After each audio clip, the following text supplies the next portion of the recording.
嗱，好多朋友仔係咪唔懂得區分左手同右手呢？過年係咪要用豬手肉嚟拜神嘅呢？嗱，豬手代表咩意頭呢？代表橫財就手嚟㗎。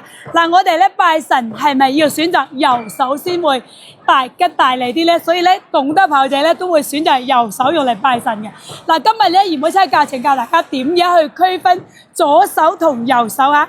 右手我哋先睇下呢啲皮啊，嗱右啲嗰邊咧就喺入邊嘅嚇，嗱咁樣就一對豬手嚟㗎，呢隻就左手，呢隻右手，我哋就點樣區分左手同右手咧？先教大家睇左手先啊，嗱左手咧我哋右嗰塊皮咧喺右邊嗰邊嘅嚇，嗱仲有我哋可以睇嗰個夾子嚟嘅嚇，左手嘅右邊嗰個夾子咧就冇右邊嗰個咁長嚇，仲有我哋可以睇呢個夾子嘅。